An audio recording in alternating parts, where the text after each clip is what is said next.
আসসালামু আলাইকুম রহমতুল্লাহ। আশা করি সবাই ভালো আছেন।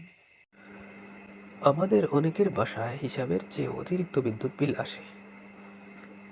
এই ভিডিওতে অতিরিক্ত বিদ্যুৎ বিল আসার কারণ ও প্রতিকার সম্পর্কে আলোচনা করব। তবে এই সমস্যাগুলো ইচ্ছা করলে সবাই সমাধান করতে পারবেন।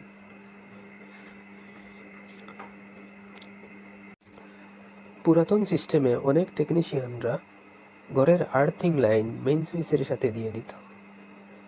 এই যে দেখতে পাচ্ছেন, এই ঘরের ওয়্যারিং অনেক পুরাতন।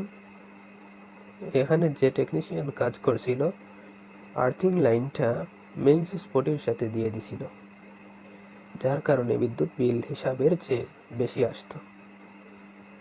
যদি বিদ্যুৎ বিল কমাতে চান, তাহলে আর্থিং লাইন মেইন সুইচ থেকে সরিয়ে মিটারের নিউট্রাল লাইনের সাথে সংযোগ দিয়ে দিবেন, যেভাবে আপনারা দেখতে পাচ্ছেন।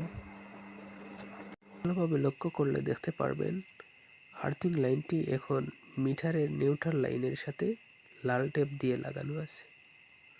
এভাবে আপনাদের বিদ্যুৎ বিল আগের চেয়ে অনেক কম আসবে ইনশাআল্লাহ। আর যাদের বাসায় প্রয়োজনের অতিরিক্ত বিদ্যুৎ লাইন টানা আছে, তাদেরও বিদ্যুৎ বিল বেশি আসতে পারে।